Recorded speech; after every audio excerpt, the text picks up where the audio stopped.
everybody out there. Let's go.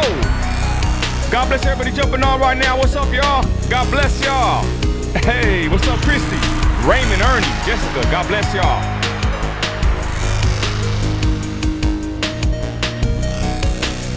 Oh, yeah. It's Nino Radio, y'all. It's Nino Radio, y'all. Ha ha ha.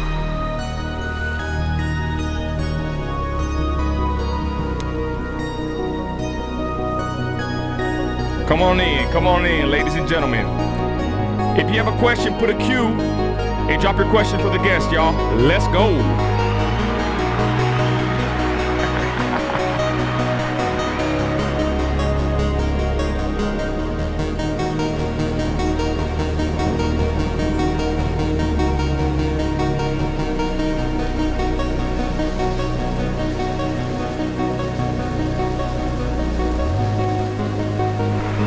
And there we go, y'all. Long intro, Nino.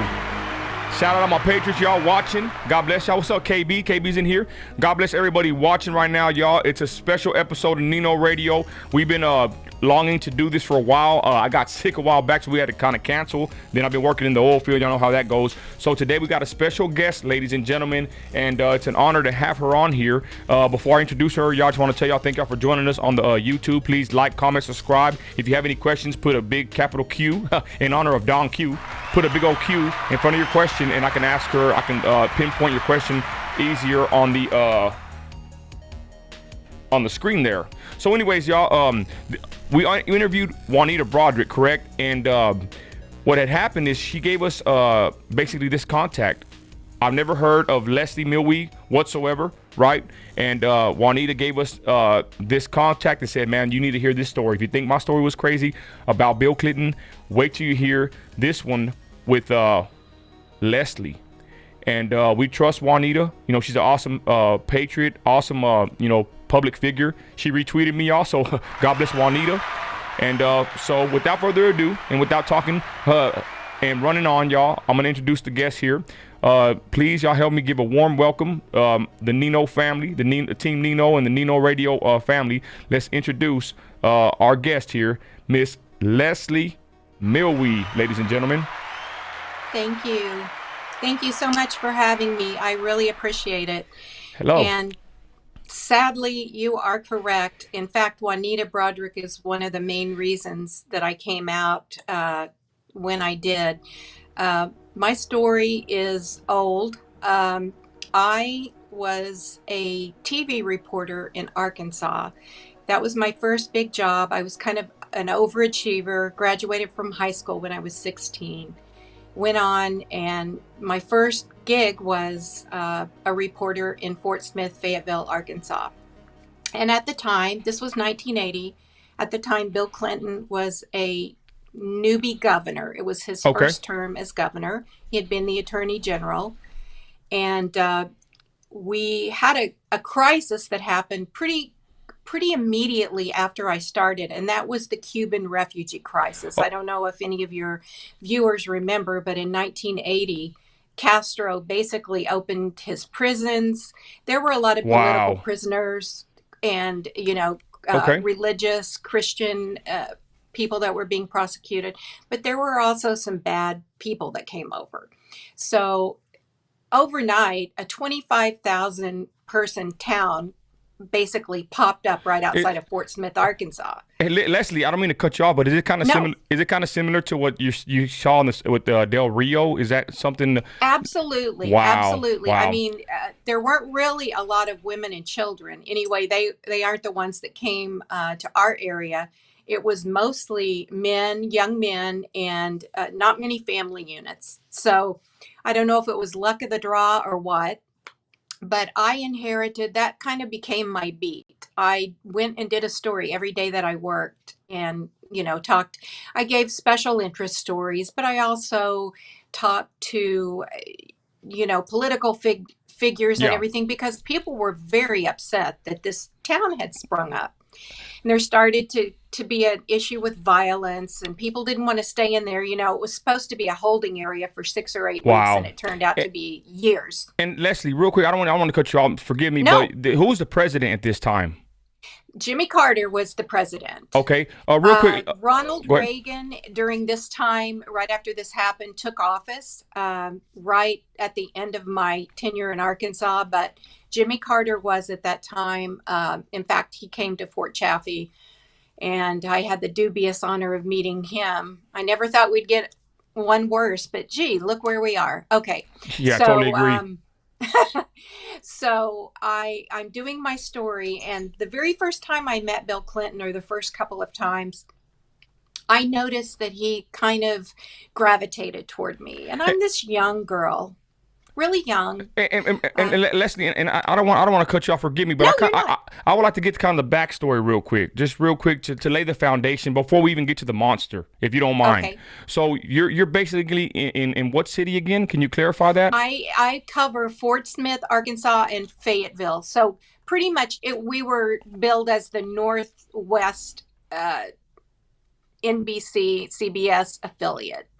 We Okay. changed affiliations, but and it was, we were right on the cusp of live broadcast, but we still were at the point where we had to run back to the station after we did a story and do the editing and lay voice, and we called it B-roll, and lay everything, and then you gave the tape, which was a little bit bigger than a VCR tape, and you played the story. So it was kind of old school. um, I was so excited. Here I am. I'm really young, and I'm from Oklahoma. I think it would be fair to say that I was pretty naive. Grew up in a very religious background, Baptist. Just Okay. I'm this good kid. Really excited, and so I didn't quite know what to do with the attention that Bill Clinton gave me. I mean, in one way, to a 20-year-old, it's a great honor to have this man that wants to gravitate to you and talk to you and everything. But on the other hand, it's very uncomfortable. And, I wasn't interested in him. He was newly married, he had a pregnant wife, and I'm thinking, this is weird. So a month or so went by after I started, and he started coming to Fort Smith a lot because the natives were restless. The people that were in the encampment at Fort Chaffee, they wanted to get on with their lives. We had promised them asylum, and it was kind of in a holding pattern. And And Leslie, someone asked, and I thought about it too. Is this similar to like the Scarface movie? yeah, Is yeah, that basically I okay? hadn't even thought about that. Yeah, Yes, absolutely. that's the Good, first thing. great analogy. That's what I So, thought. So they're coming. Coming in. The Cubans, right? Is it fair to say that the Americans didn't really want them? Is that fair to say? no, at first I it don't was know. kind of I don't like, know. yes, Castro's this horrible human being, but after there for a couple of months, and 25,000 people, you can imagine, even if 50 people in that group were bad, it gives the whole Right. group a bad name. People started escaping. They had these metal bunk beds that were, World War II era. They were literally taking those apart and using those as weapons. Fights broke out. It was really kind of a scary and dangerous place. So, needless to say, Bill Clinton had to start spending a lot of time there. And I was the reporter there, so I was the one that interviewed him. And again, that was excuse me, that was in your city. They're holed up in what city? They're right outside of Fort Smith, within 5 miles of the city limits Why of Fort Smith. why would they be put there out of all places in America? Do you know? Well, there were actually five holding areas. I think about 200,000 people actually ended up coming to live. And so these cities, they had all these people coming in, and they went to bases. Fort Chaffee has been around actually since, I believe, World War One. I know at least World War Two. So they were prepared for a big group of people. We already had all the facility just needed to be spruced up, so to speak, to bring in all these people. Okay. And the National Guard got involved. All these people got involved, and it was a big production. It was literally, you can Wow. imagine, 25,000 people coming in a very short amount of time. I'm talking within weeks. Wow. So And this was a huge thing to the people that lived there. and you said you were a reporter there. How long were you a reporter? How many years were you in the in that business? Well, I that was my very first job. In that, I was literally, I guess I'd been working about 2 months when all of this started, and so it was kind of one of those weird things where I was kind of thrust into a situation where I had to spend time with Clinton Wow. because he was at the problem, and the more I rejected his attentions, I wasn't interested. He was very benign at first. He would come up to And, me and rub my shoulder and say, "Hey, pretty girl, how you doing?" wow. And And did you catch any kind of vibes from him?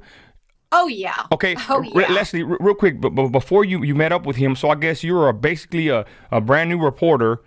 I was. You got put into this position with a huge crisis on your hands, correct? Big story, That is correct. probably one of the biggest stories at the time. And It was. how old were you again? I was 20 years old. I turned Okay, 20 the week before I started. okay, and then can I ask you what was your background? You said Baptist. You grew up conservative. Is that fair to say? I grew up in Tulsa, Oklahoma. I Okay, was a good Baptist girl. You know, I was, I guess I was mature for my age in the fact that I wanted to kind of get out and start living. okay. So I idolized, some of these reporters, and I thought, that's what I want to be and do. And we had I guess, I mean, even Barbara Walters, you looked at her and thought, wow, look, she's made it. This And is 1980. and they were Yeah. and they were respected more than I mean we can't stand the news right now. We can't respect Oh we no. can't stand them. But back then it was a different kind of a light that was shed upon them. Correct? Is that fair to say? Absolutely. And women, and when I tell people things were very different than with a female male relationship, people don't really understand what I'm talking about if you've never lived in that environment where it was acceptable for a man to walk by and flip a lady on the rear in an office and you were supposed to laugh. Wow. It was cutesy. I mean, but it was just the times we were living in. There was not the respect for women. And that's one reason why I wanted to be a reporter too. I thought, I'm going to have a really good career. I'm going to be respected. I'm going to move up the ranks and I'm going to be able to do all these cool things and travel. And so I was really excited and had high hopes. And Arkansas was relatively close to Oklahoma, a couple hours away. So I thought, I can still see my family. I don't have to go far away. So it had a lot of appeal when I was offered that job. And so, I settled in. It got where, go ahead, I'm sorry. No, I'm just waving at my crowd. They're coming in. We're Oh, in the okay. comments. But continue. Um, where it was at first it was once or twice a week I had to see him. And then it got so bad when violence became an issue. They started rioting, coming into the streets, The Cubans. rioting. The Cubans. Yes. And Oh again, wow. it wasn't a huge amount of Cubans. Like I said, if you have 50 people out of 25,000 that are acting up, it makes the whole bunch look bad. So Okay. there was terror and there was a lot of fear. And so it was very heady and exciting on one level. And one level, I was scared, Wow. but And go okay, ahead. and I'm sorry. Real quick. So basically, you're young, 22. Do you remember the first time you saw Clinton, or I can you do. explain the first time you seen him? And people are asking about red flags. If any red flags from the first point you seen him, can you explain the first time you seen him, and if you had any intuition or red flags that popped up when you did see him the first time? I I did. I mean, I always tell people, and I don't want people to misinterpret and think of it that I'm saying something good about him. But have you ever met somebody that was so charismatic and they just kind of made you feel like you were the only person in the room, even though there were 20 people standing around you? Bill Clinton has that gift. Wow. And I remember him walking into the room. And of course, I'm saying, wow, this is the governor of Arkansas. This guy's 34 years old and he's governor. And real quick, and Leslie, real quick, what's the timeline between this and what happened with Juanita? Can you compare that? Because we interviewed her a while back. She was in 1978. Okay. This happened to me 2 years later in Wow. 1980. And that's a great way. This man has been doing this since he was 13 or 14 years old.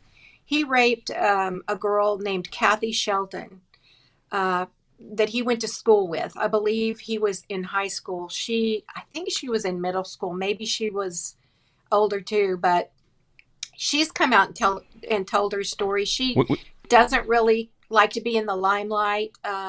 So I don't know much about her. I just know that, he supposedly raped, when he was a Rhodes Scholar in England, he supposedly raped somebody there. I think that's pretty much been confirmed. So that was probably about 74. So heaven only knows how many people are in between that. And so it's safe to say he has a history of being a predator. And also, I was going to ask you, but we'll talk about that later, about how come I've never heard about you, or even the other lady you talked about. Maybe even Christy can get on it, and maybe we can interview her if she would like. We just want to bring light. The Bible says to expose darkness, and we're Christians. Absolutely. And we think with this man, someone just said earlier that he gets a pass all the time. And we're not going to give this pervert a pass, regardless of who he is or who he's married to. But again, let's get back to your story. So basically, the first time you saw him, you said that he was very charismatic. I would say like a predator. To me, he's a pervert predator. Continue. Of course, my 20-year-old brain didn't register. I'm like, oh, he's coming up to me. He's smiling. He's so happy to meet me. Not unlike anybody else there. But, it's kind of, it's very flattering. But let me tell you what, whatever you call it, my antenna, some kind of radar went up, and I thought, wow. I just vaguely remember talking to my grandmother and, telling her I'd met him. And I said, though, it's almost too friendly. He's just, I don't know if he's trying too hard. That's his nature. But yeah, he was really nice. I remember telling her that, but that's as far as it went. The next time I saw him, which was probably 2-3 weeks later, he remembered my name. He walked right over to me, and he touched the back of my neck and kind of massaged my neck. Wow. And I remember and I remember stiffening up. I can still remember that feeling and thinking, wow, that's inappropriate, and him just, I think he said at that time, that was maybe the first time he said, hey, pretty girl, how you doing today, Leslie? And I just remember thinking, that's kind of creepy. I don't like a married man I don't care who they are, to put their hand on my neck and massage my neck, even though, And I remember the people in the newsroom laughed. I had a lady who was a news director and my cameraman. And I remember they laughed about it, and they said, boy, I think he likes you. This was the first time you met, the first time, or one of the times? This was the second time. Okay. So I was kind of my radar was up at that point. Okay. So over the next several weeks, I had to be around him a few times. I did stories on this man. I probably did 20 or 25 stories in, the tenure that I was there. So he did this even before he assaulted me. I had a reporter's notebook. In fact, I have it. I should have brought it out and let you guys see it on the camera. I can share with you. You can share with your audience later if you'd like. I had a reporter's notebook, and it had my name written across it, Leslie. And he comes up, and we have cubicles, and it's private, but yet not really. It's out in the open. So he comes up behind me, and he kisses my ear. And it's like he's leaning over to talk to me, and that's what I'm expecting. And he starts kissing my ear. The second time you met him? No, this was probably like the fourth or fifth. Oh, okay. So you go along, and he's coming around more. Progressed. Go ahead. This was okay. over Continue. about a month period I'm sorry. of time. Go ahead. I'm sorry. No, that's all right. So I just remember sitting there thinking, "Oh my God, what is he doing?" And this is not friendly. You were around a lot of people, right? This was there were people there. And what was it? A newsroom, or what was the environment? Yeah, we were in the newsroom, and it was this huge room with probably And 10, 15 desks, he didn't. but they couldn't see what he was doing. It looked like he was Okay. leaning over to whisper to me. So he had the nerve to do this around other people, but he was slick enough to do it where they didn't see him, or if they did see something, Absolutely. they kind of batted an eye to it. Correct? I'm just It trying to lay was the a foundation here. game. It was a Wow. game. He knew that they didn't think Son of a anything gun. was happening. Pisses me So off. he took my notebook and he took his pen and he wrote Clinton on right above my name. And I looked at him, and one of the first things he would tell you, and again, this is a 34-year-old guy from Arkansas, governor, he would tell me, hey, I'm going to be president someday. You better be nice to me. Wow. Because I obviously, I did not want his attention. And I'm sure I gave him the cold shoulder, and I wasn't overly friendly. I tried to just be incredibly professional, and that's it. I didn't want to make small talk. I didn't want to, do anything like that. So I looked down at the notebook and I said, what are you doing now? Giving me your autograph? And he said, well, I wanted to show you how good Clinton looks on top of Leslie.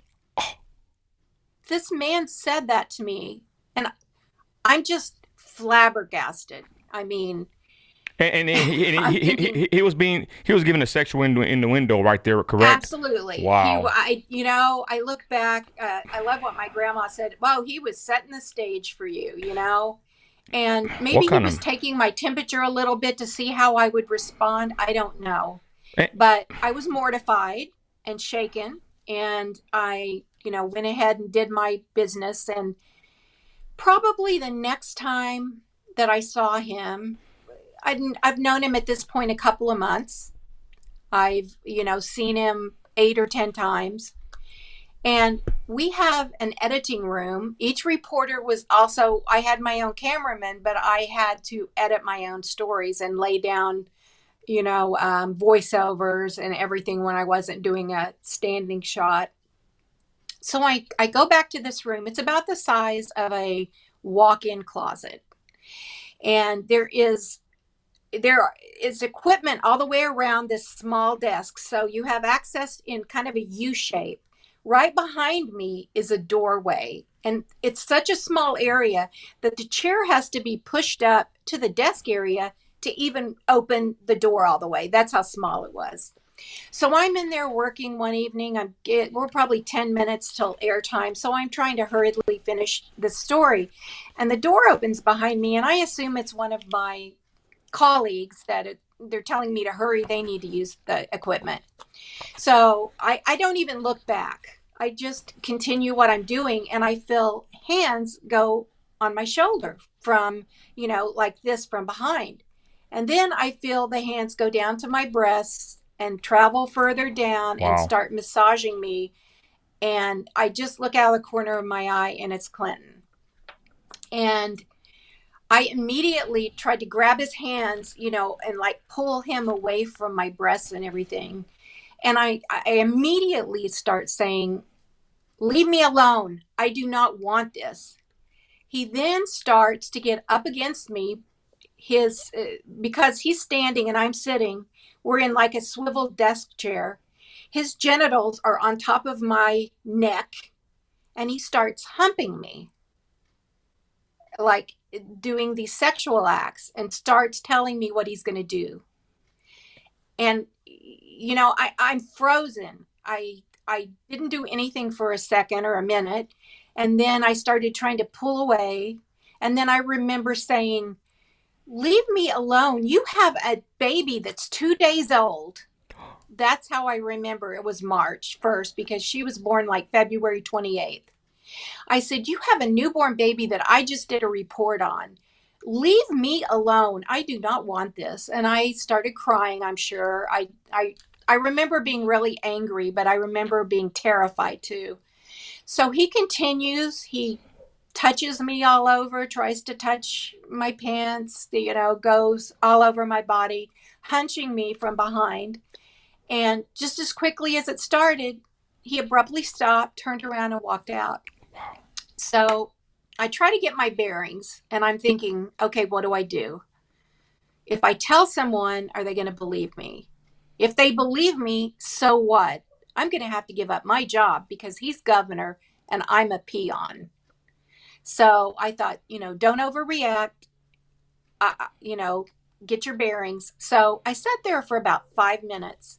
And then I just had this huge buildup of anger. I was so angry. And I ran out of the room with the intention of stopping him, telling me I was just going to blurt it out in front of everyone to keep his hands off me and leave me alone, that I was not interested. And I see him going out we had big windows across the front of the studio station. And I look outside, I run out there, he's walking to a car. And I think the gravity of the situation hit me when I realized he's getting into a highway patrol car. And then I thought, who am I going to tell?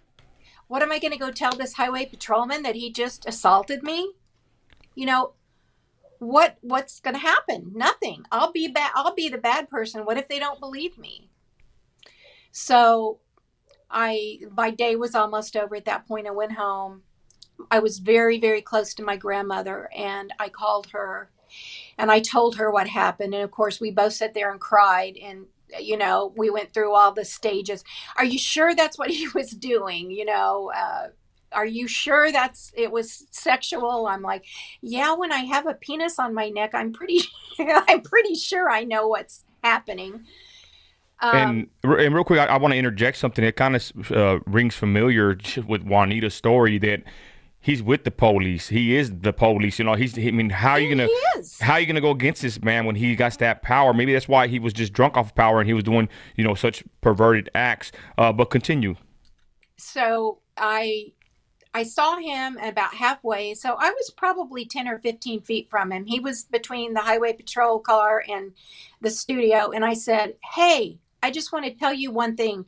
Don't you ever, ever touch me or lay your hands on me again. I will not allow it. And he looked at me and he started laughing. And he laughed. And then he said, I'll do what I want.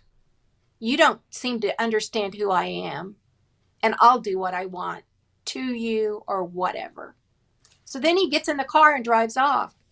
So I'm telling my grandmother this, and she says, I think he sounds mentally ill.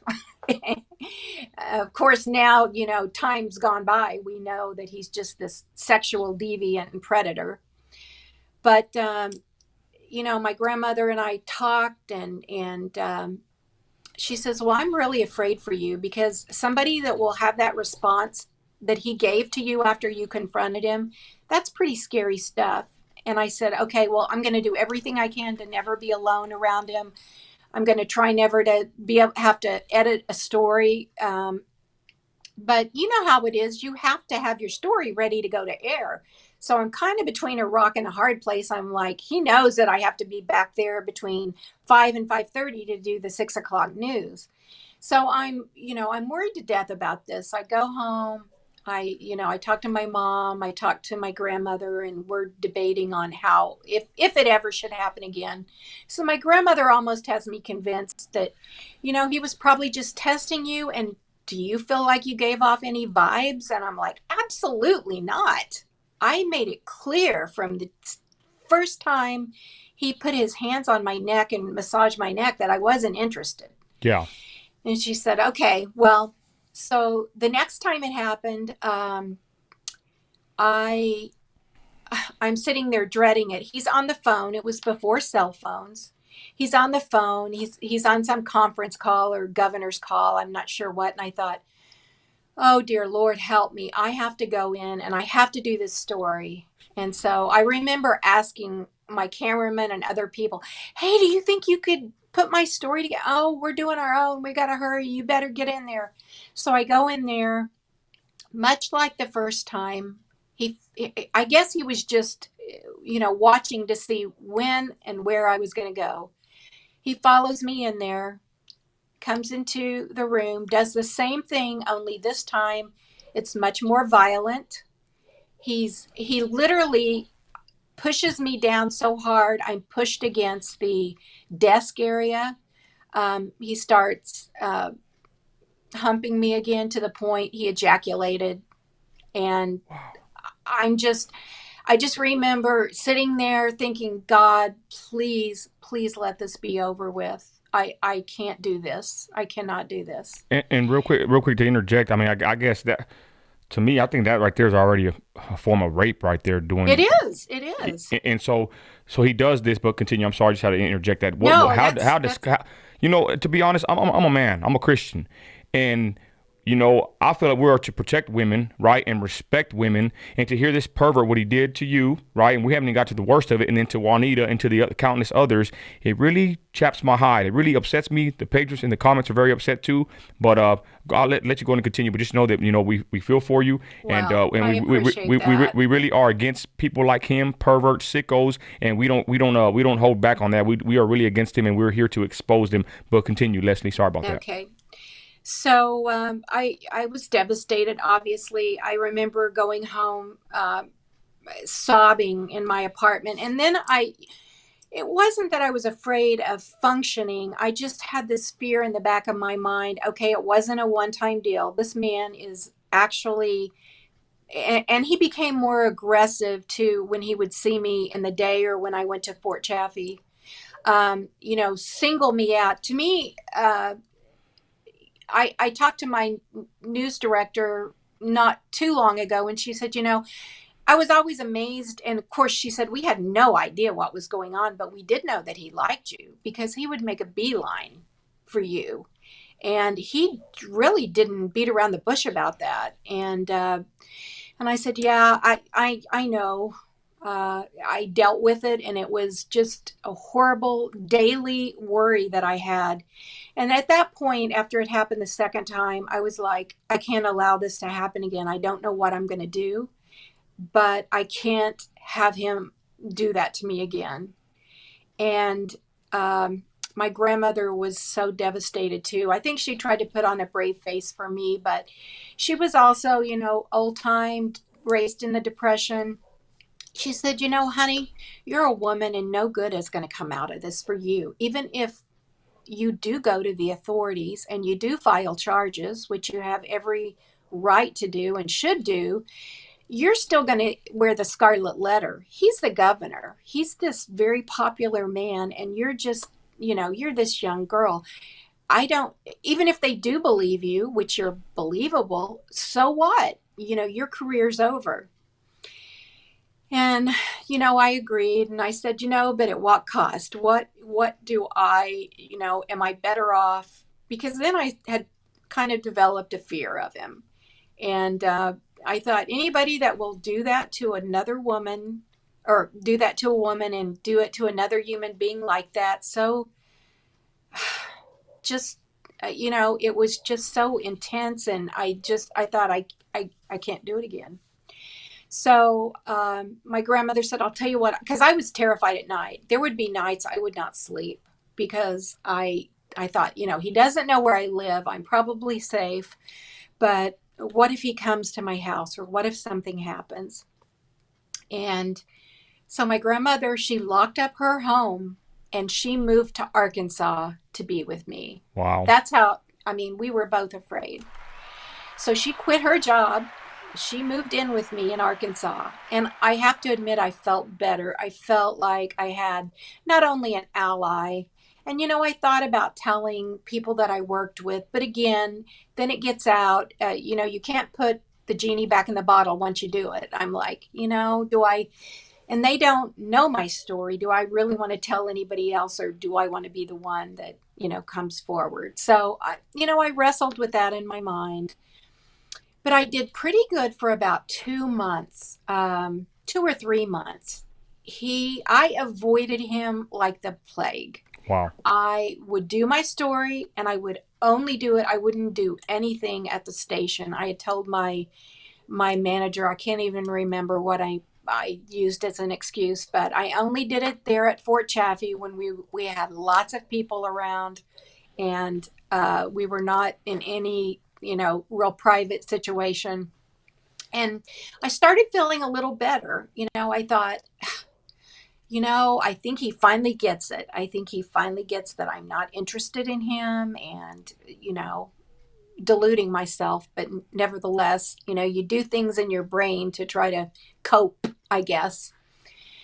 And So the last and final time he assaulted me, he was not even in the building. He was not even at our TV station. I got back from Fort Chaffee. I had written a story I'll never forget on a family who had gone through religious persecution.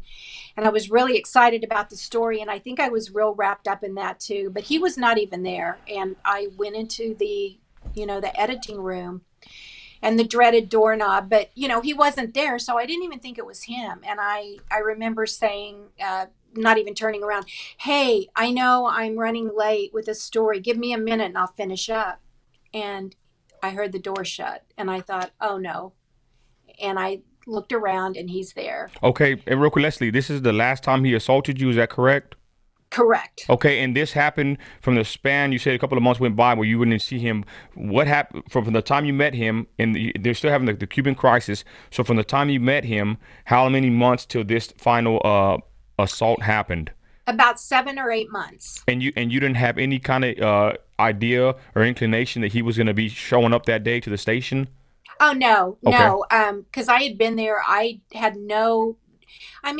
We didn't know when he was going to be around anyway. He just kind of used our station as his base of operation. He'd come in if he had to be on calls or anything like that. We were kind of the choice. So it wouldn't be unusual for him to ever Okay. be there. Okay, so I'm just trying to lead to this day. No, but he wasn't there that day. Okay, He and was so not even there. and what time was this in the daytime? Can you This tell was us? like 4:30, 5 o'clock in the day.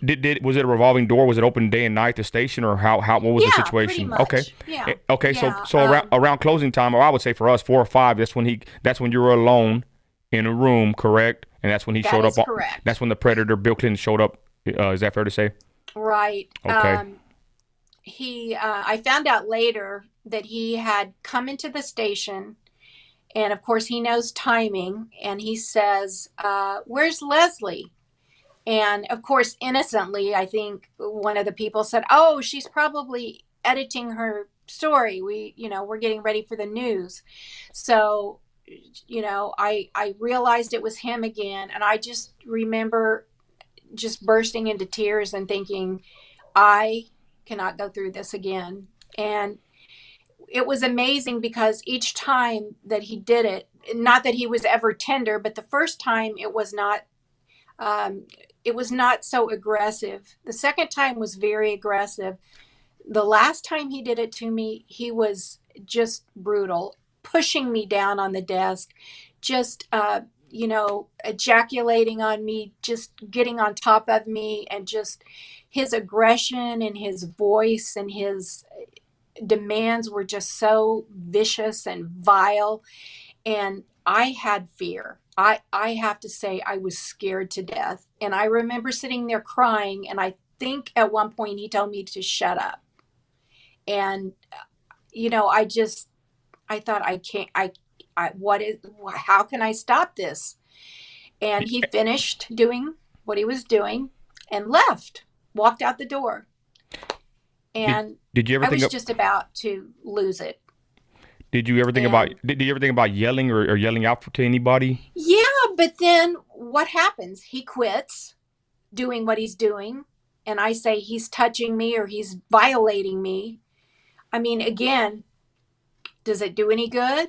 Who's going to do something about it? There's probably 4 or 5 people in the station only at that time because, the cameramen were there and the anchors were there. And, I was probably the last reporter to do my story. So it's not like there's a lot of people there. You have to understand, too, it's down this long hallway. I'm not sure that anybody could have even heard me if I had yelled.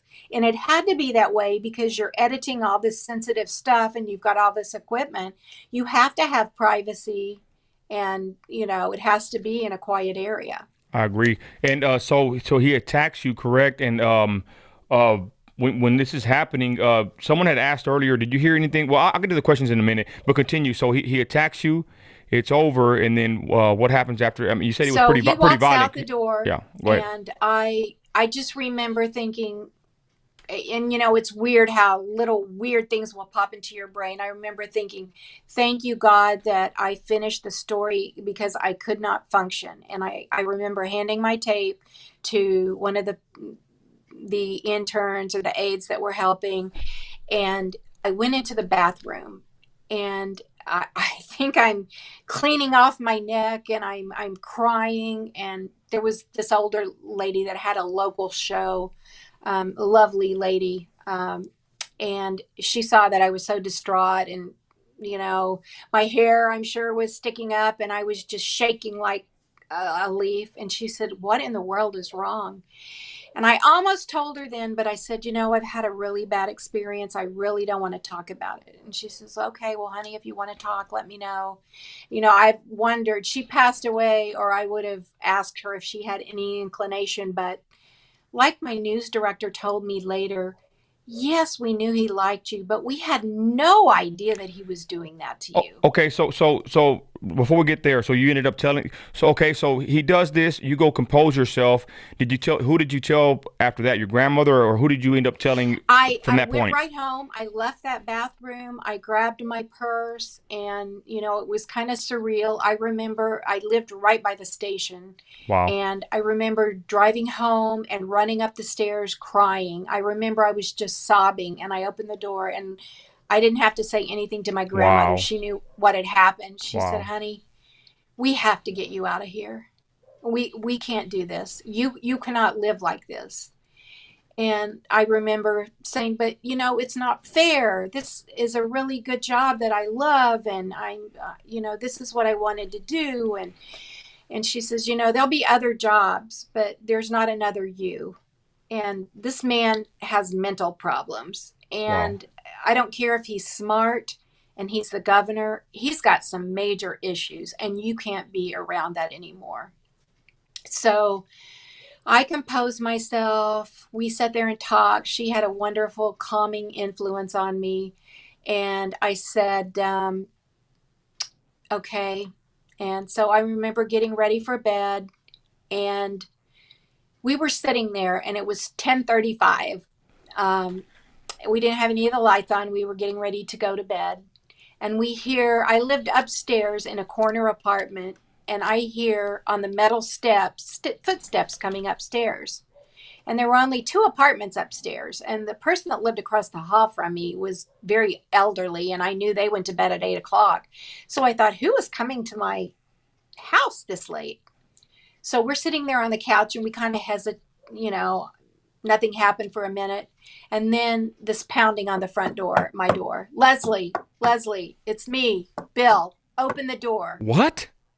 It's Billclinton pounding on my door at 10:35 at night. And of course, he has no idea my grandmother's there with me. And he is pounding and pounding. And then at first he's nice. "Hey, it's me. Hey, open the door. I know you're in there. I saw your car outside." And my grandmother, she looks at me and goes, "Don't make a word, don't make a sound." And real quick, how did he know where you lived at? I have no idea. Wow. I don't know if he asked someone. I wouldn't imagine it would be too difficult to find out where people lived if you were governor. I'm assuming it's not like it was private or anything. Yeah, You know what I yeah. mean? Okay, so Um, so he's on your door. He's being kind of soft at first, and then he starts getting aggressive. he starts, then it's pounding. I said, "Open the door." And he stands there for like 10 or 12 minutes pounding on my door. And real quick, And Leslie, what was running through your mind, your emotions? What were you thinking? well, I remember thinking, if my grandmother wasn't there, I mean, obviously he was there to rape me. I had no doubt about that. I don't think he was there for some conversation. Um, you know, at first I thought maybe he's here to apologize. That's like one of the first things. And then he becomes aggressive with his speech and his actions. "Leslie, open this door." I said, "Open this door. I know you're there. Open this door." And just this aggression, and this, you could tell his voice changed. You could hear just the anger, and he was so pompous, and so, and I knew that. And so even though there was a door between us, and my grandmother was sitting there on the couch with me, I just burst into tears and remember thinking, I can't do this. I can't ever do this again. And my grandmother, I remember we were sitting close. She put her hand over my hand and she said, honey, you're going to go in tomorrow. You're going to you're going to give your notice, and you're going to shut this out of your life, and you're going to get out of here. And I said, I can't. I can't leave the station like that, and I can't do that. And she says, no, you're going to do it, because, and I didn't hesitate. So he finally left. We look out the window and watch him walking off, and I just thought, I'm done. And I went in the next morning. I gave my notice, blew everyone away. They had no idea what was going on. I said, I have a family emergency that I have to take care of. And I left. I packed up my little car and I took off and went back home. And of course, it changed the course of my life, the direction of my life. I didn't end up staying in television. I've never regretted my choices. I've had a wonderful life. But, watching him for 8 years in the White House and watching his trek up the ladder, I can't lie. It's just been torture at times. I absolutely. And then, of course, the Kathleen Willey thing comes out, and what he did to Paula Jones and Juanita. And this is all, brewing. And I had told one of my best friends, I actually told my husband, I met my husband about 6 months after all this happened. And I told him what had happened. It was like a burden hanging over me. And I said, honey, this is what happened. Told him the story. And I remember he said, honey, I don't care if it's 5 years or 5 months or 50 years. When you're ready to tell your story and expose this, you know what? I'll be there to support you 100%. So that gave me comfort. And I really didn't want to go through that. And then this is happening in the 90s. And I'm thinking, I'm sitting there watching Juanita Broderick tell her story, and Paula and Kathleen. But you're right. I think Juanita and I got the worst of it. I think what happened to the two of us was definitely the most brutal and, closest. She was raped. I guess if you can be raped with your clothes on, that was me. But, just the violence and it's so demeaning, and so I had told my friends, and, of course they're worried about me. They're watching as he's coming up the ranks and wins the presidency. And I just said, oh my God, I can't believe this. This is like an unreal world that I'm living in, that I have to deal with this. And then watching Juanita, and I even talked to my husband about it there in the 90s. I said, you know what? I have guilt. I feel like I need to go forward and I need to tell my story so that I can support these women. And my children were 5 and 6 at the time. And I worked in the medical industry. And I thought, I'm in such a conservative industry. What if I lose my job? This man is not going to take 2 jobs from me. And I started seeing the way they treated these women, and they made them to be something that was absolutely not true. Wow. And I thought, I don't have to do that. And my husband says, well, if you don't feel like it's 100% right, don't do it. You may have another opportunity where you feel like it. So time goes by, and I remember it was just an epiphany. I'm sitting in my recliner watching Fox News in February of 2016. And I look up at the TV and I see that Hilaryclinton is going to be the nominee for the Democrats for president. And I just had this overwhelming feeling. I thought, if I tell my story and I can stop one person from voting this person in, and they're evil, then I'm going to do it. I'm going to come forward. So 2016, so you haven't told nobody publicly until right here? Until 2016. Okay, go ahead. So I kept in touch with a couple of people that I met. One gentleman from NBC who spent some time at Fort Chaffee. And it's kind of one of those friendships where we would talk every couple of years, we'd check in on each other. So I'm thinking, how would I even do that? I don't I lived in Houston at the time. I thought, I could go and, tell a TV station, but I'm not sure what the right approach is. So I'm asking God, if you want me to do this, give me a way, give me an option. Amen. So all of a sudden, out of the blue, it's been a couple of years, this man calls me and he says, Leslie, I have a really personal question to ask you. Can I ask you? I'm like, sure. I don't know if I'll answer it, but you can ask me. He said, did Bill Clinton ever rape you? And I just about fell over. And I said, why do you ask that? It's real important for me because some things have been going on with me and I want to know why you feel that way. He said, well, I watched at Fort Chaffee. There were numerous times I watched him and he's in the middle of press conferences and everything and his eyes are following you around the room. Wow. And I can sense that you're horribly uncomfortable and you're running from him and he will find you even 5 minutes later and go back and be in your area. And I've never really wanted to open that can of worms, but now that, you're going to have to look at him again and deal with Hillary because she's probably going to win. And I want your take on it. And I was blown away. I said, and I told him, I just told him what I just told you. And we both sat there and cried together. And he was angry. And, he said, Leslie, you've got to tell the story. This is a powerful story and it's important. I want you, if nothing else, I want you to get some closure for telling the story. I said, well, until he's in an orange jumpsuit in upstate Arkansas, don't know if I can feel complete closure, but, why do you say that? And he says, well, look, I am good friends with the producer on the Hannity show. Can I have her call you? And I said, well, I'm not so sure, but yeah, I guess so.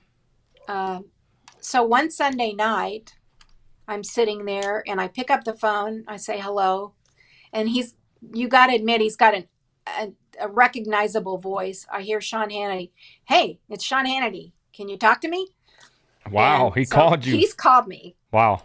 And he's asking me if I would be interested in sharing my story. And I said, I have to be honest with you. I do not want to start off by telling Sean Hannity this. I have a bad feeling about that. It just seems so overwhelming to me. He said, well, I have a couple of ideas. Let me do this. I'd like for Juanita Broderick and Kathleen Willey to call you and talk to you. Wow. And then I would like my friend who has a wonderful reputation that I trust.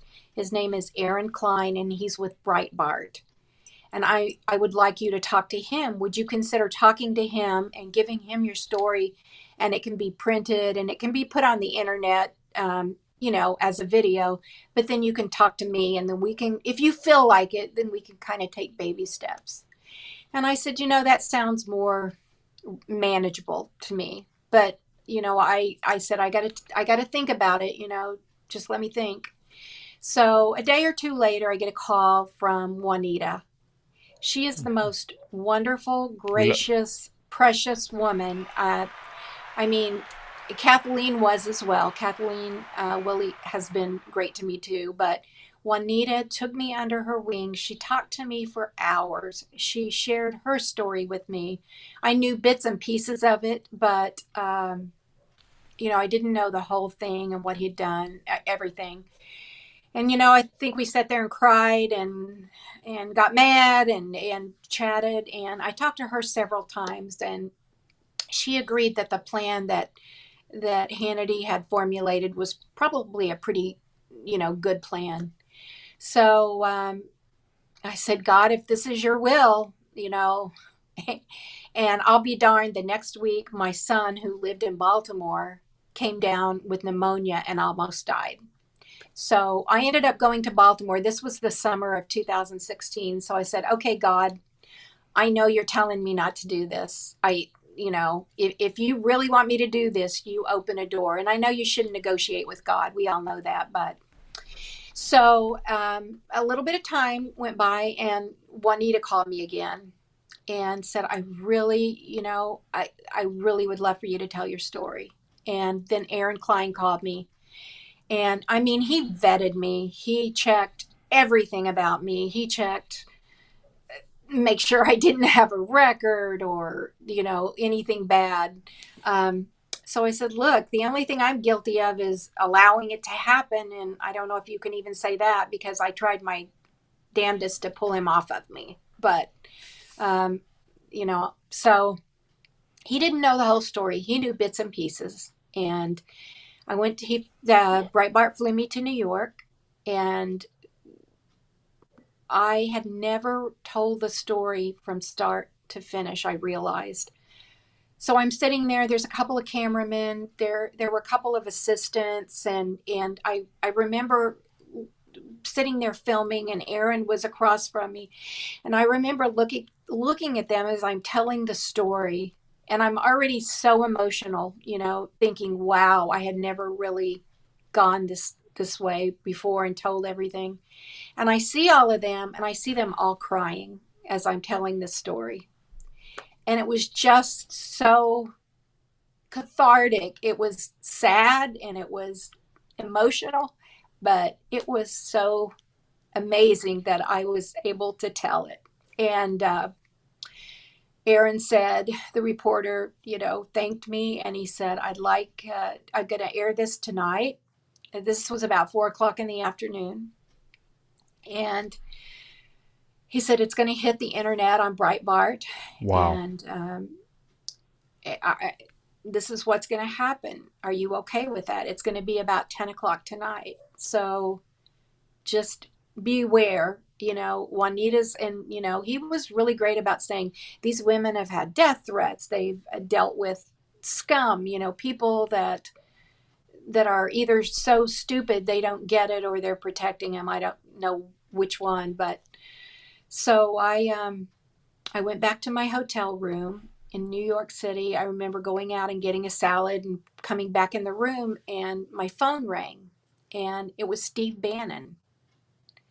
Steve Bannon says to me, I'm calling on behalf of Mr. Trump, and he wanted me to tell you that he saw your story, and he is so very sorry what you had to go through. Wow.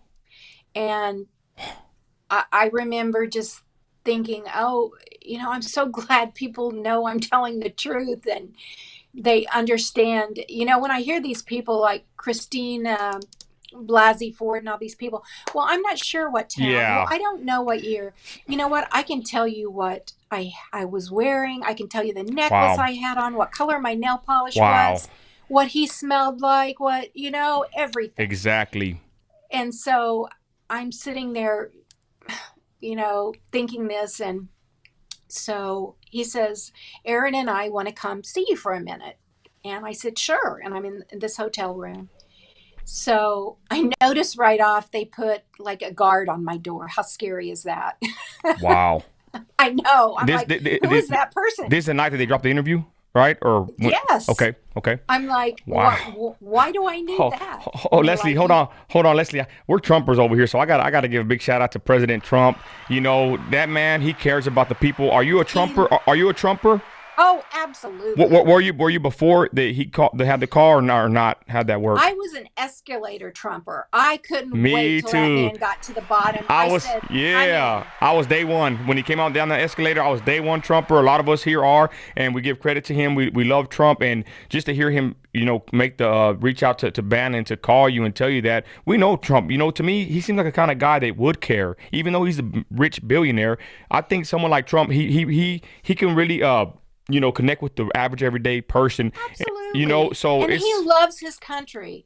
Amen. America first. Whether you're poor or white or black or no matter what, he he loves his country. We love, He yeah. is all about America and making it better. And I knew that the second. Well, of course, one of the first things that strikes you is this man is not a normal politician. This Amen. man is for real. And people couldn't at times get around the money aspect. And I'm like, being poor doesn't make you smart, and being rich doesn't make you dumb. Boom. Yep. It is what it Exactly. is. Hey, and Leslie, real quick, when you heard, I got to go back to the Trump real quick. Whenever you heard that Bannon told you this, how did you feel? I know you kind of said it earlier, but how were your emotions when you heard that Trump, he cared, that he saw it? What did you think about that? I was absolutely blown away. I just, and the reporter Aaron had kind of set me up. He didn't say anything like that was going to happen, but I knew that Steve Bannon was, from Breitbart, that he had been at Breitbart, and I knew that he had a place in Trump's, campaign. And so this was October the 19th. So I remember, it was just overwhelming. It was a lot to take in a short time. And so I thought, why do they want to come to my room? And I think first they wanted to tell me that they had protection for me, even though I'm in Trump Tower. That's funny. Oh, you were in Trump Tower? I was in Trump Tower in New York City. That's where Breitbart put me up. Oh, wow. I guess I don't know if I caught that part earlier. Wow. Okay. I probably didn't say it. Dang. Is it nice there? Oh my gosh. I was in heaven. I almost wouldn't go home. I'm telling you. Oh, I got to stay in Trump Tower one time. Oh, I'm sorry. I don't want to keep talking about Trump. We love the man, but continue. Go ahead with your story. Sorry. No, we do love the man. He's Amen. a wonderful human being. So, so they come to the room a few minutes later. They sit down, and Steve Bannon says, after thinking about it for a few minutes, Mr. Trump would like you, if you're interested, to come to the last debate tomorrow in Las Vegas as his guest. With Juanita? Would you be interested? I'm like, yeah. The one with Juanita, right? The one with Juanita? No, it was the one after. Oh, See, okay. I hadn't come out yet then. Okay. I'm just trying to get the timeline. That was 2 weeks before. Okay. I had not even told my story. Okay, so go ahead. I was just like, yes, I would love it. So they said, it's tomorrow. Can you go ahead? Do you have enough clothing and stuff? Can you travel to Las Vegas tomorrow? I'm like, I will. So I took United Airlines and I went to Vegas, and they put me in Trump there. And I have a bodyguard, and, Wow. of course, nobody really knows who I am.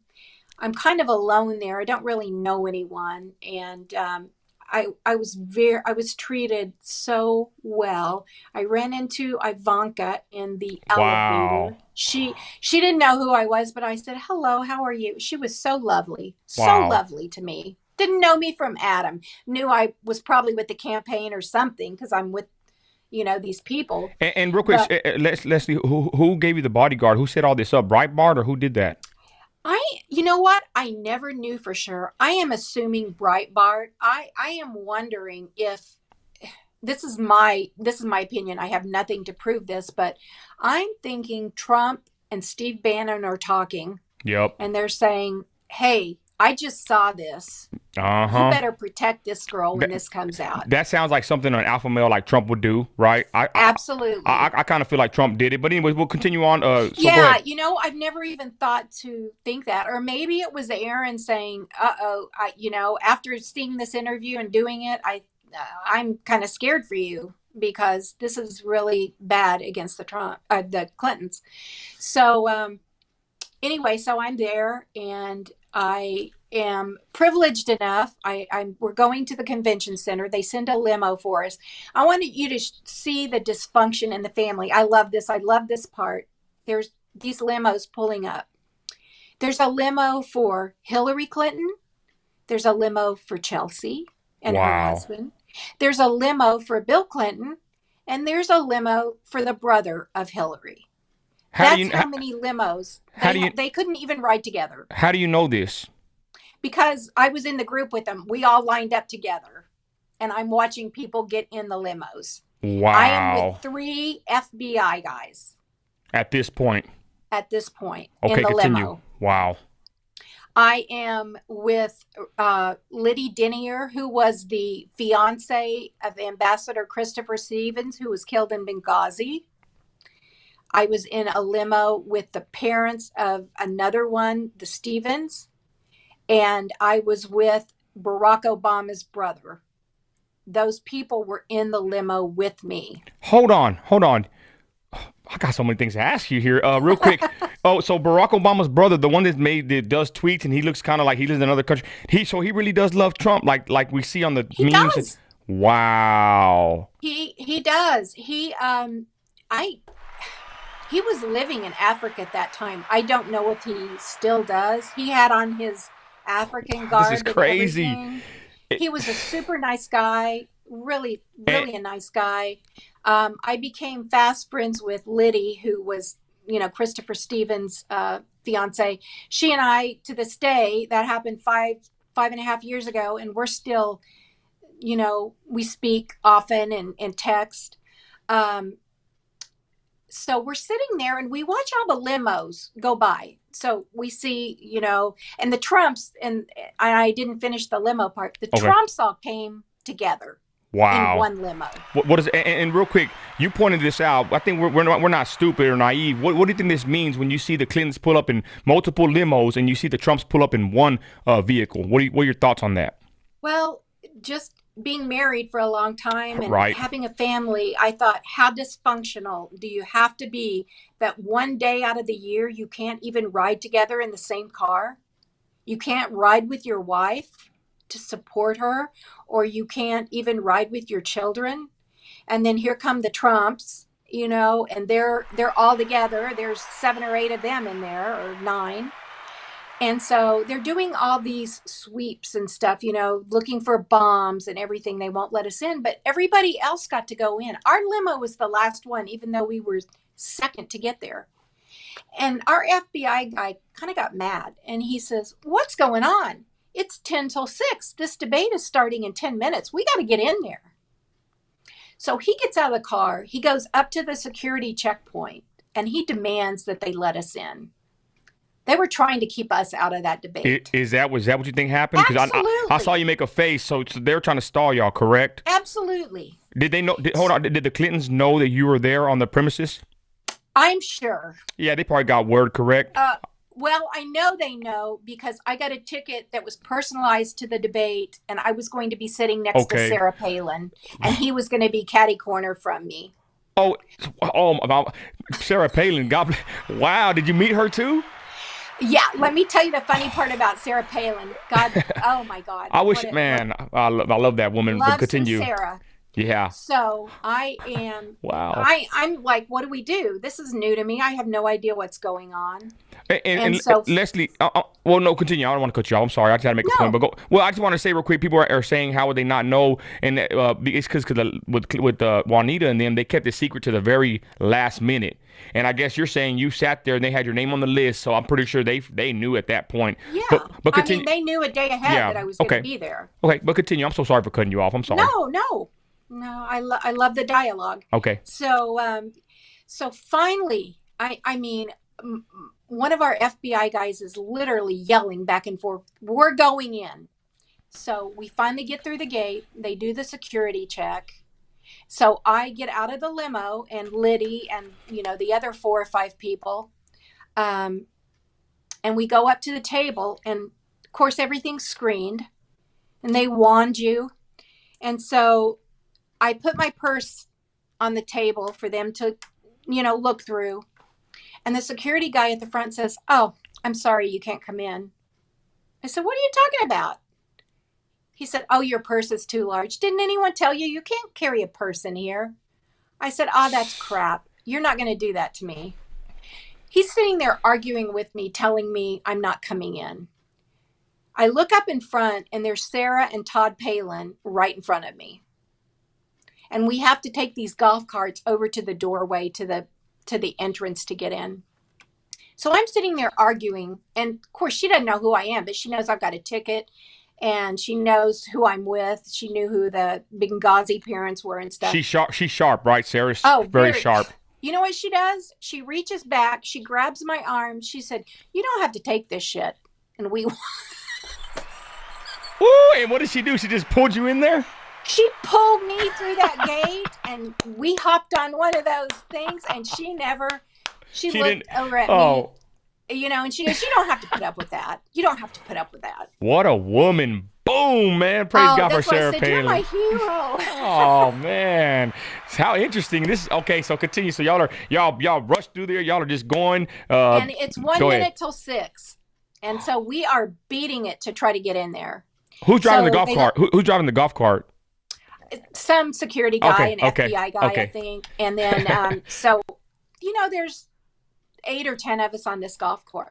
So Liddy and I are kind of together. Todd and Sarah Palin were sitting up in the very front. My ticket, I have this ticket, and it has my name on it, and it has my seat number on it, right?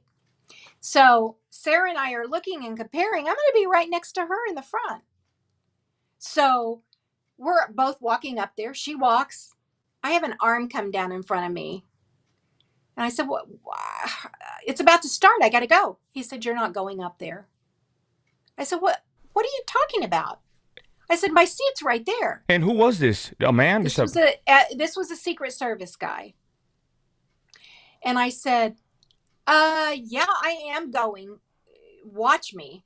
And I start walking down the aisle. I have a hand on each side, pull me and pull me back. What? They do the same thing to Liddy. She's up at the front. She's not by me. Who's Liddy? Who's Liddy? That's Christopher Stevens' fiance, the ambassador that was killed in Benghazi. She had been invited to.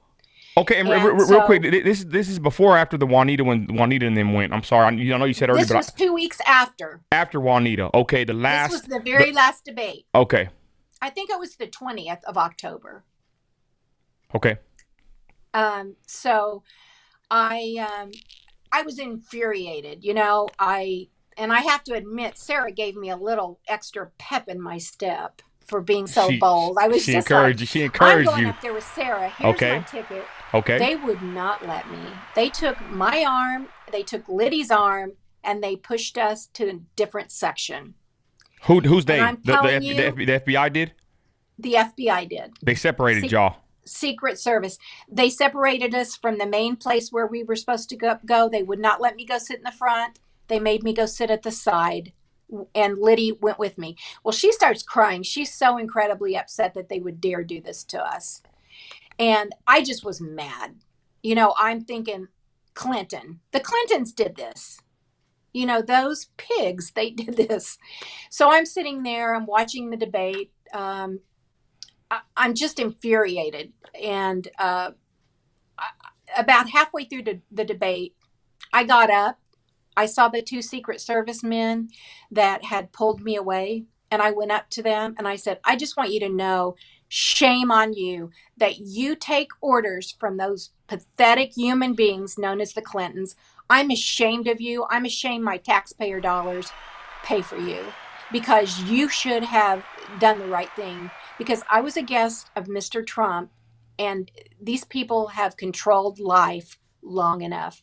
Wow.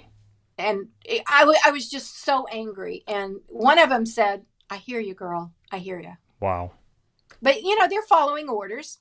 They're doing their job. Hate to say it, but it's horrible. Exactly. Okay, so what happened? What progressed that night? Anything? Go ahead. You know, they come off the stage. They finish the debate, and God love him, Mr. Trump, President Trump had sent. Do you know who Pearson? I'm trying to think of Christine Pearson. She was on staff of Mr. Trump. Really pretty girl. She's from Dallas. She was a nurse. Katrina Pearson. Do you remember that name? Katrina Pearson. Yeah. She's a black young woman, correct? Yeah. Okay. Go ahead. Exactly. He has assigned her to take me around and protect me. Wow. Because I'm going into, I think they call it the pit, where all these reporters are that want to ask me questions. This is after the debate, correct? Right after the debate. Wow. So she is very lovely and taking me around and saying, this is this person, the ones I didn't recognize, uh, this is this person, this, I wouldn't talk to this person. They're horrible human beings, and she's just kind of helping me. So you kind of get in the middle of this area, and reporters and TV people are surrounding you and all the stations.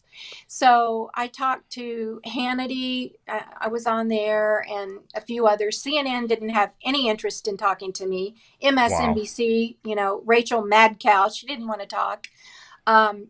So this New York Times reporter, who's quite prominent, I won't use his name because I wouldn't give him the pleasure, but comes up to me, honest to God, this is true. He looks at me and he says, okay, I'm blah, blah, blah with the New York Times. Can I ask you some questions? I said, sure. He said, I'm just curious. What do you think you did that made Clinton do that? Wow. I started laughing and I said, you have got to be kidding me. I said, those cheap brown shoes that you're wearing, you can turn them around the other way and get out of my face, because I wouldn't spit on you, much less talk to you. Wow. So that's when things kind of started. I did probably 40, 50, 60 interviews between that debate and the time of the election. Fox did talk about me coming out. Hannity has been so wonderful to me. I have been on his show several times, and I'll be on his radio show. He'll call me up and say, and like when the Me Too movement thing, I've been on a few times with Juanita, with Hannity. I've been on Breitbart, Alex Marlowe. I can just pretty much, the whole bunch.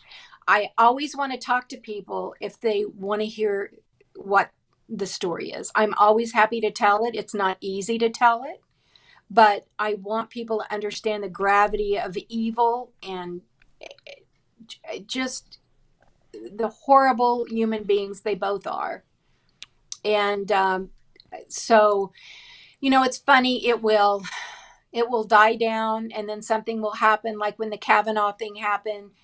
I've made some good friends. I have really some good reporter friends that you wouldn't think, one for the Boston Globe, and some of the more conservative people. And honestly, I've had some really liberal, and they'll tell you up front, I'm really liberal, but Leslie, I'm so sorry this happened to you. He's a pig. So I did get death threats. I still occasionally will get a, you're this and you're that. And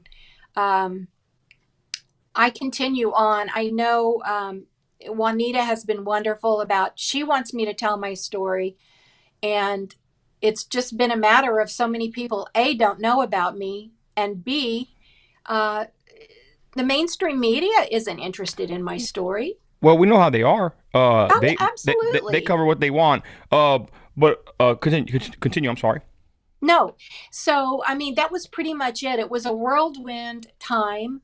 I've kept in contact with many of the reporters. They're lovely. I made some wonderful friends doing shows, and I hardly ever turn down a show or a podcast because I want people to know what this man did. He didn't do this a few times. He's done this dozens. They're like the really liberal reporter said to me, he said, can I share something with you? I have it on good authority that he's probably assaulted over 100 women. I said, I would not be surprised. I don't know why they don't come forward, but it's probably like me. I wouldn't come forward for a long time. And let me ask you, what do you think the reason is that he doesn't get busted? I think he's got so much dirt on so many people in Washington that to bring him down, they would be brought down as well. That's the only thing Totally agree. I can possibly imagine. Of course, it's just like with this Biden thing and Hunter. If that happened to be a Donald Jr., can you imagine if he did 1/1000th if he was a crackhead and a meth addict? And they're biased. It's disgusting. The journalism is dead. there's two systems of Exactly. law and judgment in this country, and they're not fair and they're not equal. I went to DC. I was asked by a lovely group that I've since become friends with them. Juanita came, Kathleen came. Um, it was right when the Al Franken thing came out in 2000. I think that was 2018. Anyway, we went there, and I think we were able to kind of get him out the door. He quit within 2 days of us visiting, and we had a big press conference, and a lot of people showed up. But he what he did was just minute compared to what Yeah. Clinton's done. But we were going against John Conyers. He had been accused. That's when kind of the Me Too movement started, and then obviously Kavanaugh.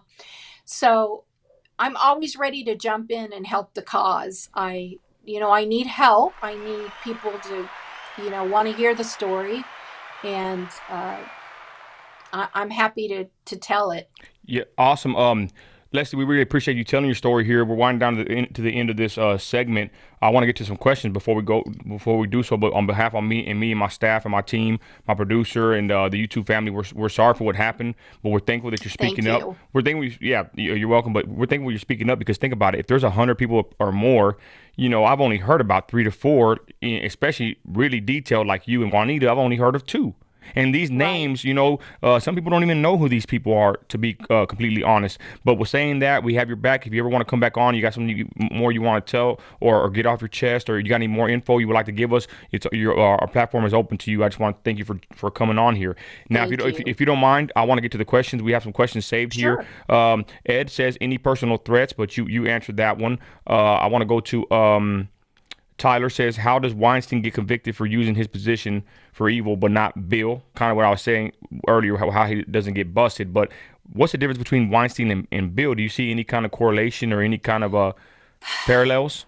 You know, I, he must, the Clintons, I call it the Clinton cabal, they must just have such incredible power that, I mean, Juanita and I have talked about this extensively. How in the world, I said, oh, you want to know what white privilege is? How about Bill Cosby goes to prison and Yeah. Bill Clinton's still walking around? Wow. Can we get these guys a matching orange jumpsuit and get them in the same facility?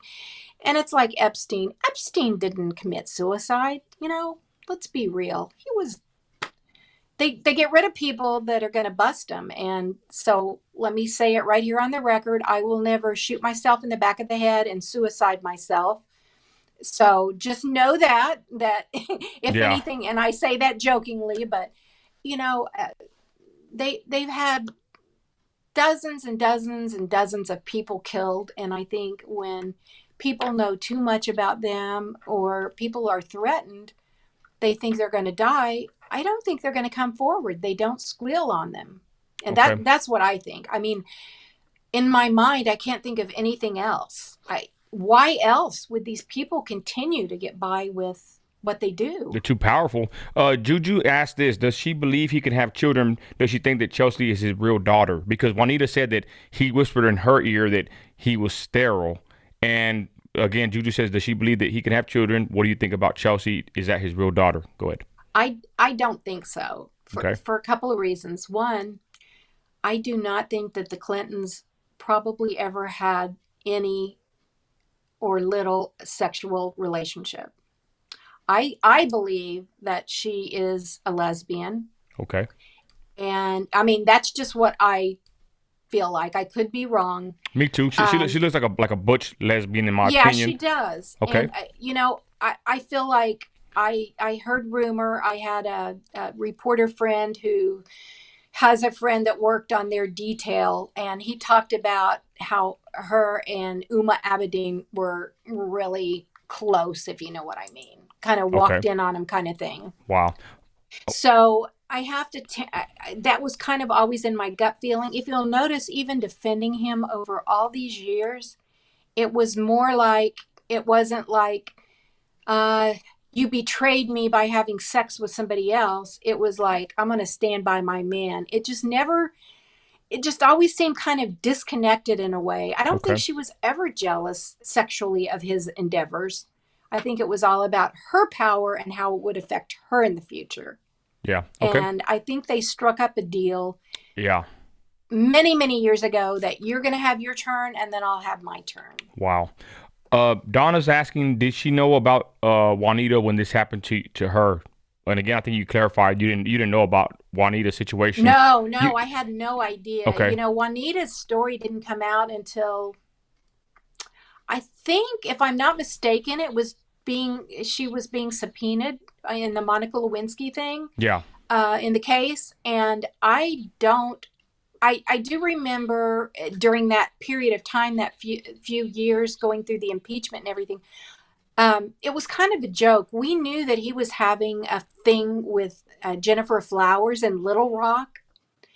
And that was when I was in TV. I knew that. So it's not like it was a big secret that he was a philanderer. Okay. And, I guess he thought he'd have his little Leslie in Fort Smith, Fayetteville, and Jennifer in Little Rock. And Wow. And who knows don't where know. else? Yeah. Yeah, I think that's the way his brain operates, and he's such a narcissist. I think that's just pretty much what he wanted, and he did. Okay. So that's just my opinion from piecing things together and knowing what I knew a long time ago. Okay, Juju asked a question, but I think you answered it pretty good. But I want to ask it because Juju's awesome. She has great train of thought here. She says, "What are their thoughts on Hillary?" Again, you answered this already. You good there?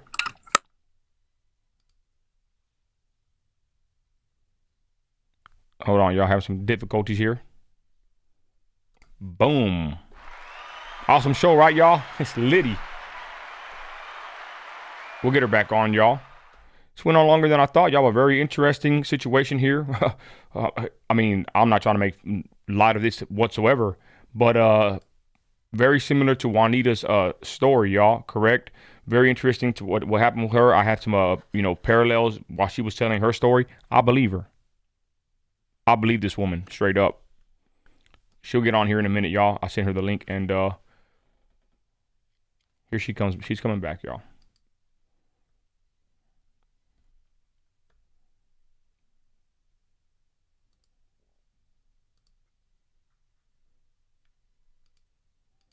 You there? Hello? Yeah. Okay. Are you back? Yeah, we're I'm back. so sorry. It's all good. No problem. So Leslie, let's get back to what I was asking you. Well, I guess I'm gonna wind it down with this. My final question is, what do you want for Bill Clinton? What would you like to for something? What would you want to happen to Bill Clinton? Sorry for wording it weird, but No. As I've gotten older and wiser, I had a great deal of anger, and I still am angry. I'm angry that he's violated so many women. wow. What he's done. I would love, of course, he looks like walking death. I have to Yeah. believe that he's got so many health issues. The rumor is he's got AIDS. I don't know if that's true. Oh yeah. Okay. Okay. It makes sense. But I would just like to see some sort of justice. I don't know that he will ever admit, Juanita, I saw Juanita last week and we talked about that, whether or not he would ever even admit that he had assaulted her, assaulted me, Paula, I think he is so pompous and such a narcissist that he thinks he's untouchable. And by golly, he may be right. I don't know. I would love for him to be prosecuted in even a civil suit. I just don't know that anything would come of it. Part of me would like to confront him. I'd like to say, hey, guess what? Didn't mess up my life. Because I do have some sadness for Monica Lewinsky. I think he's totally destroyed her life. She's never married. She's never had kids. Wow. And people will say, oh, you and Monica are kind of alike. You were both young and da-da-da. I said, no. Let me clarify that. Monica wanted to be with him. I ran from him. Yeah, and Juanita even said she thinks that I think she said, or somebody said they think that Monica still has like a thing for him or something. Maybe she's still. I don't know. It's just speculation. Yeah, well, I wouldn't be surprised because the girl has never gone on with her life, you know. Wow. And I know people react differently to things, and she was young and absolutely got her life ripped out from under her. I was lucky that I had good support from my husband. I'm strong, and I'm a glass half full kind of person, excuse me, person, and I was able to move on. I don't know that everyone can do that. Wow. I'm thankful to God that I have that ability, that I didn't let it shape who I became as an adult in life. Wow. That's a great way to wind it down here. So I guess that's very encouraging. I guess for others, even women that would like to hear something like this and that have gone through the same kind of emotional and physical pain, such as yourself. Real quick, I guess we're gonna wind it down here. It was awesome. Thank you for coming on here. I would like to Oh, give you. my pleasure. I would like to give you the final words, though. What would you like to say to the patriots watching across the world now and on the repeat? The floor is yours. Go ahead. Well, first, thank you so much for having me. Like I said, I'm always happy to tell the story because, um, I think it's so important for people to know. And I don't think Hillary's totally out of the picture either. Wow. She said she wasn't. So I just want people to be aware of, and people know that he's bad, but this is one more nail in the coffin, in my opinion, that you can see how depraved he is. And Hillary, as a wife, how would you allow that and put up with it? I just don't get it. So I would love for him to be prosecuted at some time, but I'm also a realist. I don't think that will ever happen. I think he's skated. He's almost 80 years old, and he's skated through life doing what he wants, when he wants to, who he wants. And I don't see that changing. But you know what? It's good for me, and it's good for Juanita that people understand what kind of a monster he is. And I love being able to say that. Wow. And I really appreciate the opportunity to tell the story because I want people to understand exactly who he is. And what do you think he is? I think he is a pedophile. I think you don't go to Epstein Island where you're recorded 28 times going, Wow. probably 100 other times that he wasn't even on the manifest list. I think he's a pedophile. I think they're murderers. I think both of them are murderers. I think they're evil. As a Christian, I'm going to say I feel like he's satanic. I think they're ruled and they made a deal with the devil a long time ago because I can't imagine how anyone can do the things they do and be who they are and not and get by with it. I think they're almost being allowed to do this. Whether you say it's the devil or Satan or evil, I mean, they've gotten by with murder. And I would like to confront him one more time. It'll probably never happen. My debate time was probably it, and it was taken away from me, and I'm angry about that. But I just want people to know who he is and who they both are. I think she may be just as bad as he is in so many other ways. I think they're evil. Totally agree. Well, Leslie, with that, I guess we're going to wind it down. I agree with you completely. And I even go as far as saying that I think some of these people are children of the devil. The Lord Jesus talks about children of the devil. Absolutely. Ephesians 6. I think they made a deal with the devil. I do. Yeah. And I think thus the notoriety and the presidency. And, I think Hillary's real shocked that things didn't go down her way. By the grace of God, we got Trump and saved our country. I mean, truly by Christians praying and asking for a revival, and we need another one. We're Amen. dealing with that still now. Uh, if nothing else, it's exposed the deep state and Yep. how evil and what bad things are happening behind closed doors. And even with our kids' education, with this critical race theory, and there's so much that's been exposed, and I'm grateful for that. I'm really glad because we've got to band together and do something about it. I We totally agree. do. I totally agree, and that's why I thank God that Trump came in because a lot of our eyes were open. I wouldn't be doing this show if it wasn't for Trump coming out. So we are grateful for him. But again, Leslie, thank you for joining us. It is my pleasure. We really appreciate it. Patriots, thank y'all for watching. Again, this is the sister right here, Leslie. Heck of a story, and we're just glad that you made it through, and you're living life like you said, half glass full, and it's not holding you down. But at least you're using this to basically expose these people and to help others. So the Patriots are throwing up flags right now in the comments. It's awesome, and again, we thank you for coming on here, and thank you for being on the show today. It is my pleasure, and God bless. All right. God Thank bless you. you. Okay, we're gonna end. You too. Bye-bye. God bless everybody watching, y'all. Thank y'all. All the Patriots. We're out of here. God bless you. To my people. This was Surviving Billclinton, y'all. Hold on, I'm messing up. Surviving Billclinton, Part 2. Sensitive topic, y'all. We are against, perverts, pedophiles, and rapists. One day, y'all. One day they will have to answer to God. Thank you for watching, everybody. We take this very seriously. Thank you for giving us your undivided attention and your divided attention, some of y'all, right? And we just want to thank Leslie for coming on here. God bless everybody watching. Y'all got to go. But remember, you're an American. You're a patriot. You got grit. Act like it. I'm out.